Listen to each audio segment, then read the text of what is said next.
Hi everyone, I'm Ihar Kuz. I'm a research engineer in the Trustworthy Systems groups at CSIRO's Data 61. We're the home of seL4, and today I'm going to talk to you about the seL4 device driver framework. Before I dive into it, I want to give you a bit of an overview of what I mean by a device driver framework and what it is and why this is an interesting thing for seL4. So a device driver framework is a software framework for device drivers where device drivers are the software that controls a hardware device. And the reason for having a device driver framework and the reason why we're interested in an seL4 device driver framework is that we want to encourage the development of device drivers, in particular third-party device drivers. So have people other than, for example, the seL4 group, the Trustworthy Systems group, being responsible for developing device drivers, but we want the whole community to join in the developing of the device drivers. And in order to enable this, the device driver framework needs to provide a model of what device drivers look like, what they should be doing, how they should be structured, and so on for seL4 systems. And to that end, we also provide rules and guidance about this structure, about the interfaces that device drivers provide, how they interact with the rest of the system, and so on. We also provide code in the form of libraries and templates to facilitate the development of these device drivers. And we provide example device drivers for people to look at and use, but in particular to look at for how to develop device drivers and to get an idea of how to use the device driver framework. And of course, the seL4 device driver framework is a device driver framework for seL4 based systems. And the goal is to have it be reasonably generic for seL4 based systems. So not only focus on something like CAMKIS, for example, but be applicable in other frameworks for seL4 as they get developed. So a bit of an overview of this talk.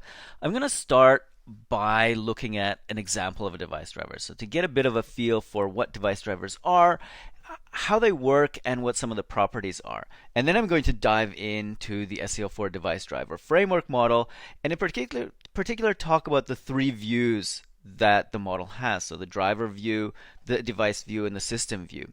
And then I'm going to summarize with an overview of the status of the seL4 device driver framework. So let's start by looking at an example of a reasonably simple device driver for a serial device.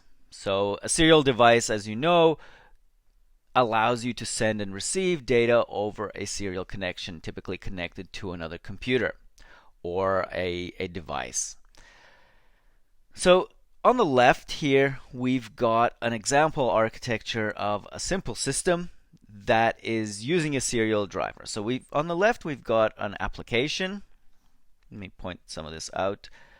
So we've got an application on the left that wants to use a serial device, and in order to be able to use the hardware device, which we have here on the right, it needs a driver in between.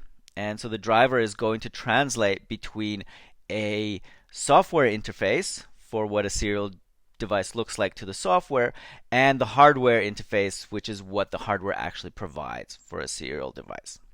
So what I'm going to look at is, and some of the important properties here are that the hardware has a hardware interface, so the registers and so on that it provides, and it also has a protocol which describes how you actually use the hardware interface to get something done. So in the case of a serial device, how to send and receive data using this hardware interface. Now, the device driver itself will provide some sort of software interface so that software can use this serial device, and the driver implementation is essentially going to translate between whatever the software interface is and whatever the hardware interface is. And in order to use the driver, we also need to have communication between the application and the device driver, and we need to have hardware access mechanisms so the driver can actually access the hardware. So I'm going to go into these things in a little bit more detail for the example. So let's start with the hardware, the device interface. In this case, in our simple example of a serial device, we have registers. So the UART device, the serial device, provides a bunch of registers that have different functionalities. So we have control registers that let you set the baud rate, that let you enable the device, that allow you to set information about interrupts and so on. We have a status register, which tells you what the status of the device is, has data been sent, has data been received, and so on. And then we have buffers for actually sending and receiving the data. So we've got a receive buffer and a transmit buffer, where you and these are all registers where you can store characters to be transmitted, or you can store characters that have been received that should be read out. So this is the device interface. It's essentially a collection of registers, and this is common for a lot of devices. Then we also have the hardware protocol. So how do you actually use this device interface to send and receive data over a serial port? So before you can even use the device, you need to initialize it. And so the rules for initializing device are typically written up in the data sheet for the device. But in this case, for our serial device, in order to initialize it, we will set some control registers. So we'll set some control registers and then finally set a control register that enables the device. So what we'll do is we'll set the registers that tell us what baud rate we want to have, how we want the device to behave in terms of interrupts and so on. And then finally we'll enable it, and so then it's ready to be used. If we want to transmit some data, so we want to transmit something over the serial line, the protocol is going to be that we write to the transmit buffer, and then in the status register we clear a transmit flag, so essentially saying that we're ready to transmit. The device itself will take whatever's in the transmit buffer and send it out over the serial line, and when that's done, it'll set this transmit flag in the status register, and it will also trigger an interrupt, and so an interrupt will be sent to the hardware essentially, and the hardware will receive an interrupt, or the CPU will receive an interrupt. If we want to receive data from the serial device or over the serial connection, then what happens is that data comes in over the serial line and it gets stored in this receive buffer, in this receive register, and then the hardware will also set a receive flag in the status register and generate an interrupt saying, oh, there's something to read. The software running on the CPU will then read in this register, so it'll read what's just been received, and then it'll clear the receive flag, basically saying that I've read it, you can reuse that buffer again. So this is the hardware protocol. That's how you use the device, how you actually use the hardware interface in order to do something. Now, from the software side, the interface is a little bit different. We don't want to have such a complex interface. What we want to think about is, what do we logically want to actually do in order to use this device? So we have a software API, we have an init function where we provide some initialization parameters, and we provide this callback function. And so this is a callback function that's invoked when, for example, an interrupt is generated by the hardware.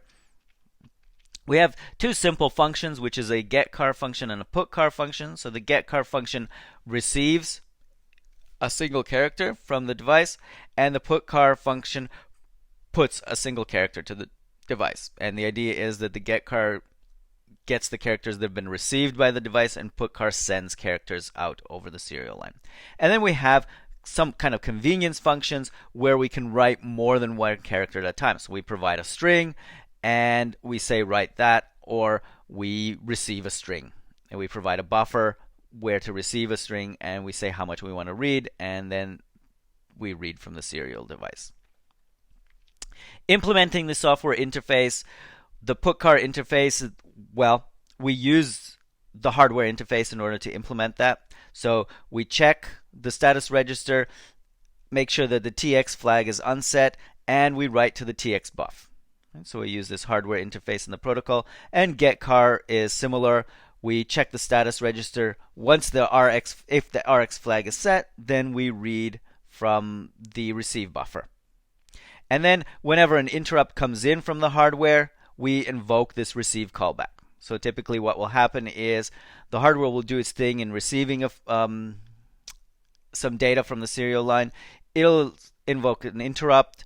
This will cause the receive callback function in the serial driver to be called, or actually in the application to be called, it'll do something, and typically it'll invoke getCar, which will start reading from the device and so on. So we have this application. Essentially, it's using this software interface that we define here, and the serial driver translates from that software interface into the hardware interface, and that's what the implementation is. So this is a very simple example of what a driver looks like.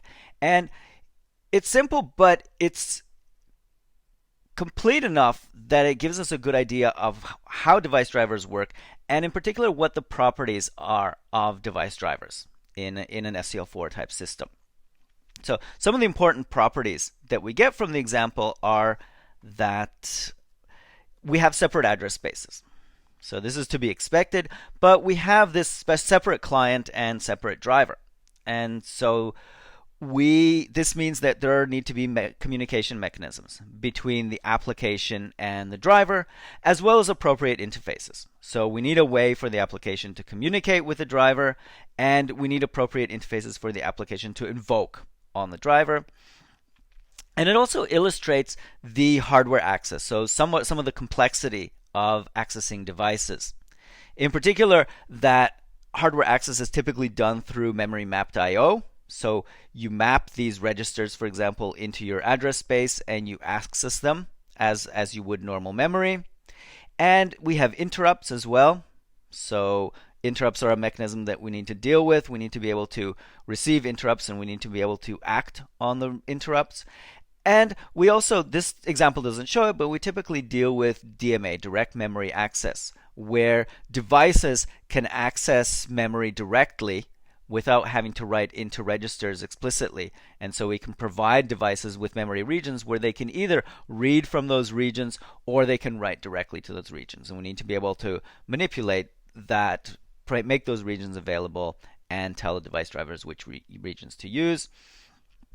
And all of this means that we need to know the hardware access details. We need to be able to map those registers, those memory mapped I/O registers, into our V spaces. We need to be able to register for interrupts, and we need to be able to manipulate DMA. So we need to be able to allocate DMA-able memory. We need to be able to control the mappings for that DMA-able memory, as well as other memory mappings. And we need to be able to control properties of memory mapping. So, for example, their cacheability attributes and so on. And then finally, one of the things I didn't talk about in the example but was in the picture was the fact that we also need to access other drivers. So in our example, the serial driver needs to actually access other device other than the UART device specifically, but it might need to program the clock device. So to be able to get the right clock signals into the UART device to set the baud rates correctly, for example.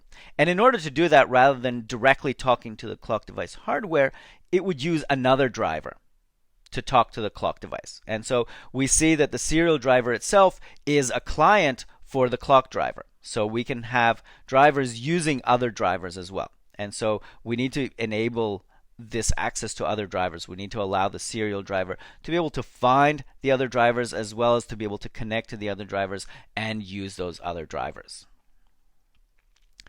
So these are all things that we want a device driver framework to provide to make it possible to write device drivers. So the seL4 device driver framework, the goals of this framework are to support driver developers and to provide them with structure so that they understand how to structure the device drivers, provide them with mechanisms for accessing the hardware, and provide them with mechanisms for accessing system services, so for example, for dealing with DMA and things like that, as well as provide them with interfaces to implement for commonly used hardware. So things like serial devices, things like Ethernet devices, things like clock devices, and so on, should have common interfaces or standard interfaces that can be implemented by device driver writers. We also want to support the application developers or the client developers, and this is done by providing them again with these common and standard interfaces to use so that they know how to communicate with device drivers. We also want to provide them with mechanisms to connect to the device drivers. So what do they use for the actual communication between the processes, so between the client process and the device driver process. What's the best way of communicating there? We want to give them the ability to configure the device drivers. We want to also, especially for the system, the overall system architects, to be able to bind drivers to specific hardware. So for example, if we have a serial driver and we have multiple serial devices on our system, we want to be able to bind the driver to a particular device. And so we need to have mechanisms for doing that. A big goal of the seL4 device driver framework is to enable the support, or to support the reuse of drivers, in particular the reuse of drivers between different seL4 based applications or systems, and hopefully also between something like a CAMKIS based system or a non-CAMKIS based system, potentially something that a developer has developed themselves. And in order to do this, we again need to have well-defined driver and service interfaces. So again, it's about these interfaces and well-defined ways of connecting to these drivers and talking to them. And finally, we want to also support the porting of drivers from other systems. So take, for example, a Linux driver and have some support for porting that into a seL4 system, or taking a U-boot driver and have support for porting that into an seL4 system. And in order to do that, we need to also have a well-defined driver environment, so that the people porting into seL4 understand what the environment is like, what are the system services that are available, how do you access hardware, how do you find hardware, and how do others invoke you, as well as porting guidance. So if we know what Linux drivers look like, or we know what U-boot drivers look like, then we can have some guidance to tell people how to actually port from those systems into the seL4 device driver framework. So those are some of the goals of the device driver framework. Now, the model of the framework is that we have three different views of how we look at device drivers in the device driver framework. So for the seL4 device driver framework, there's the driver view, the device view, and the system view. The driver view is what it looks like from inside the driver. So for a driver, what does the system look like? How do you structure the driver? What are the interfaces that the driver can provide? But also, what are the interfaces that the driver can use? So what are the system interfaces? What are the service interfaces that a driver can use? There's the device view, which is the view of all the hardware devices in the system. In particular, how do you identify all the devices in the system, and how do you talk about individual devices? How do you know their properties? How do you know how to configure them, and so on? And so this is a device view, and this is based on a device tree. So we have a device tree that represents all the devices in the system, and then we have interfaces for accessing the device tree, or walking through the device tree and getting information from a device tree. And then finally, we have the system view, which is the view of the whole system. It's the overview of the whole system. What components are in this actual system? What are the application components? What are the drivers? What are the system components? And what are the devices that are in the system? How do we bind drivers to devices? So I talked about this. How do we decide, given a driver, which specific device that driver is going to talk to, is that driver is going to control? And then how do we configure the drivers? How do we configure devices? How do we configure all the other components? So this all comes together in the system view. How do you put everything together? I'm going to talk about each of these three views in a little bit more detail.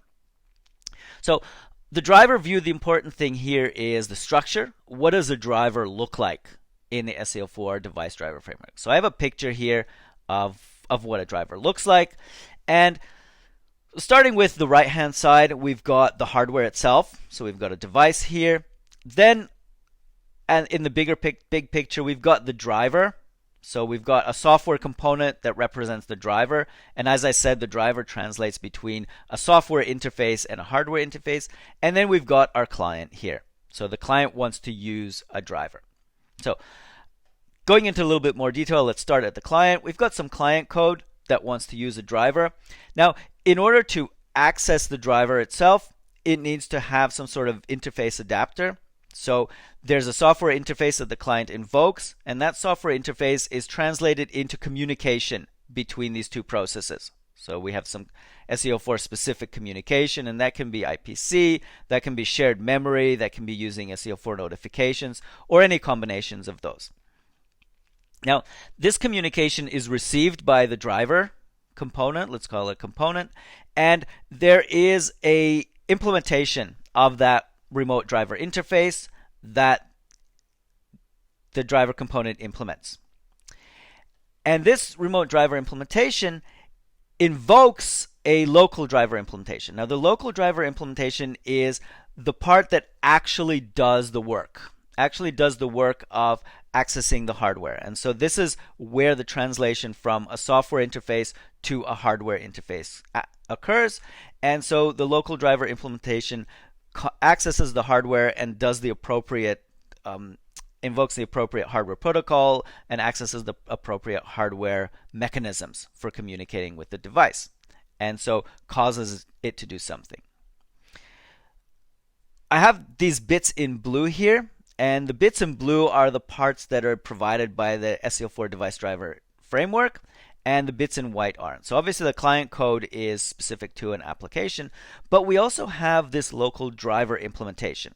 And so this isn't necessarily part of the device driver framework, but this is what a device driver developer provides. So the device driver framework is supporting, as I mentioned previously, it supports the developers and it supports the users as well. And so this is what the developer provides, and this is where the device specific knowledge is, or the device specific implementation is in here. This local driver implementation needs to access hardware, and so it uses these system interfaces to get access to the hardware. So to get memory mappings, to create memory mappings and so on, to register interrupts and things like that. It uses a device tree interface, so an implementation of the device tree interface to get information about the devices, to find out which devices are in the system, which devices the driver is bound to, and to get properties of those devices. It uses the service interfaces to find out more about the system. It might need other drivers. It might use the service interface to find more drivers, for example. And then it might need to use a different driver. And if it needs to use a different driver, it will itself also access a remote driver interface. So just like the client accesses this remote driver interface adapter, the driver itself, the driver implementation, may also need to access a remote driver interface adapter in order to access another driver which accesses another device. And we often talk about the device specific part of the driver and then the remote access part of the driver, which consists of these two stubs. Other parts of the driver view are these system and service interfaces. And so some examples of these interfaces are that you can have memory allocation. So you often need to allocate memory. So we have malloc and other underlying memory allocation functions. We need to create memory mappings. So we need to create virtual memory mappings to device registers, bring them into our virtual address space. So we need functionality for doing that. We need a lot of service and support for direct memory access, so be able to allocate and manage memory for DMA transactions, for direct memory access transactions. We need support for interrupt handling, so in particular to be able to register interrupt handlers, so we can do something whenever interrupts occur. In some cases, memory mapped I/O is not sufficient for accessing hardware. So on x86 systems, we have I/O ports. So we need functions to be able to access these I/O ports. And then we also want to be able to register our device driver interface and be able to find other driver interfaces for flexibility. So if we do need to use other drivers, we can look up which ones have been registered and access those. And those support both dynamic and static systems. The device view, as I said, is about knowing what devices are in the system and knowing the properties of those devices in the system. And we base our device driver framework device view on this idea of the flattened device tree. And this is a data structure that represents devices, hardware devices in a system that's commonly used in systems like Linux, BSD, and so on. And it describes, essentially, it's a data structure that describes all the hardware devices available. Typically, there will be a node in the tree per device, and that node will have information such as what are the registers the device provides, what are the addresses of those registers, the physical memory addresses of those registers, what interrupts does the device generate, properties of those interrupts, etc. It can also have extra information such as how do you configure the device? What are the options for configuring? What's the compatibility? What other devices might it be compatible with? Or what drivers do you want to use to access those devices? And as a tree, it's hierarchical, and this especially so with buses. So if you have buses, they're devices themselves, but then buses have other hardware devices hanging on them, and so you get this kind of hierarchical structure of how the devices are organized. So the device view is based on this flattened device tree, and what the seL4 device driver framework provides is access to the device tree through a library. So there are functions to get nodes from the device tree, as well as to parse and walk the various nodes and process the information in it, so to get the information about devices out of that. And then finally, we've got the system view. So this shows us, or this allows us, gives us mechanisms to construct the whole system, to be able to, for example, define what are all the components in the system, how are they all connected to, which ones are drivers, and bind the hardware devices to the drivers. And so we can use the device tree for that. We can assign device tree nodes to the driver components and be able to say, well, this is the specific hardware that a particular device driver will access. We can allocate required resources to the drivers, so we can give them memory pools. We can give them DMA pools, so memory that's specifically useful for using for DMA. We can do the hardware access mapping, so map in the actual registers and so on into specific places in the virtual address space and so on. And then we can provide information about system and driver initialization, so what needs to be initialized and how, what are the processes for that. The idea with the device driver framework is that the system view part is very specific for the underlying framework that you're using. So this could be static or dynamic system. Currently, we have a mapping or an implementation of the system view for CAMKIS. So for building static systems, we can specify mappings in CAMKIS for device trees. We can access device trees in CAMKIS and map them to drivers and so on. And then allocate the various resources statically through CAMKIS. So provide information about what memory pools and DMA pools and so on device drivers have. So summarizing, the seL4 device driver framework essentially has the three views: the driver view, which tells you the structure as well as the various interfaces and services that you can use; the device view, which tells you what all the devices are in the system based on the device tree; and then the system view, which combines everything and allows you to actually configure and construct the system and bind drivers and devices together. So finally, I want to finish by giving you an idea of what the status is of the seL4 device driver framework. So essentially done for the framework are the various system and service interfaces. So we've defined the system interfaces that I talked about, the service interfaces for finding other drivers and connecting to them. And we've implemented this for CAMKIS, so you can use the device driver framework in CAMKIS. We have the device tree interfaces also for CAMKIS, so you can specify device trees for device drivers and bind them through CAMKIS. And we have a bunch of example device drivers implemented, so using the device driver framework, so Ethernet device drivers, serial, clock, timer, and so on.